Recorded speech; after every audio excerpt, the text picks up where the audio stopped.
और इस बार हमने ये जो गेहूं की नई किस्म है WH 1309 ये विकसित की है। इस किस्म की यही सबसे बड़ी खूबी है कि यूँ तो पछेती दशा में गेहूं बुझाई का उपयुक्त समय 1 दिसंबर से 20 दिसंबर तक है, लेकिन WH 1309 किस्म को हम इस दौरान तो उगा ही सकते हैं, बल्कि जनवरी के प्रथम सप्ताह तक भी इसकी बिजाई की जा सकती है। वो इसकी एक विशेषता है और उसका कारण जैसा कि बताया गया कि जो मार्च के महीने में गर्मी पड़ती है उसका प्रभाव इस किस्म पे कम पड़ता है और इसकी पैदावार जब हमने इसको किसानों के खेतों पे जनवरी के प्रथम सप्ताह में भी इसका परीक्षण किया तो वहाँ भी 40 से 50 मन प्रति एकड़ की दर से इसने पैदावार की।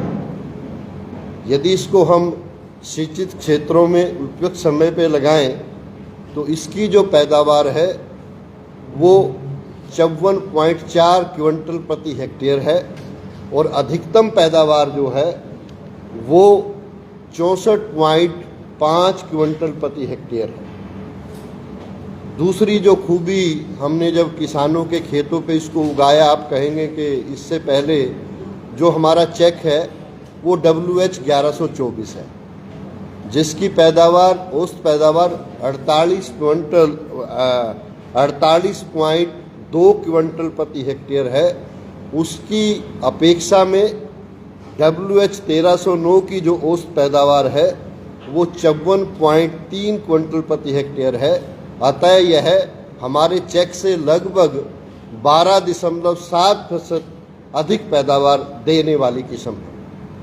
जहाँ तक इसकी गुणवत्ता की बात है, ये किस्म के जो दाने हैं वो मोटे भी हैं, चमकीले भी हैं और पौष्टिकता की दृष्टि से भी और जो चपाती बनाने के लिए भी एक अच्छी किस्म जो है ये पाई गई है। इस किस्म में जो मुख्य बीमारियां हैं, पीला रतुआ है, भूरा रतुआ है या अन्य बीमारियां, उनके प्रति भी ये रोगरोधी किस्म है। इस किस्म को हम जो जैविक हमारी या प्राकृतिक कृषि पद्धति है उसमें भी आसानी से उगाया जा सकता है।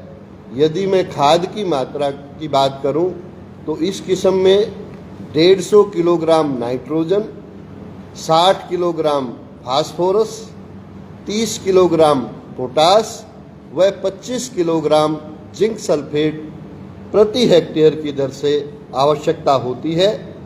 इस किस्म के क्योंकि गिरने की भी एक बहुत बड़ी समस्या खास तौर से रहती है जब आखिर में हम पानी देते हैं, तो इसकी ऊंचाई 98 सेंटीमीटर है, इसलिए इसके गिरने का खतरा भी ना के बराबर है।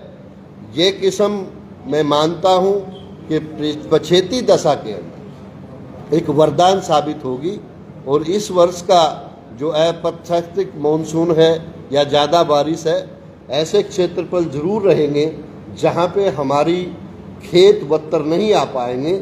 तो मुझे लगता है कि जनवरी के प्रथम सप्ताह तक भी इस किस्म की हम बिजाई करके अच्छी पैदावार ले सकते हैं। अतः हमारे किसान भाइयों के लिए ये अच्छी साबित होगी और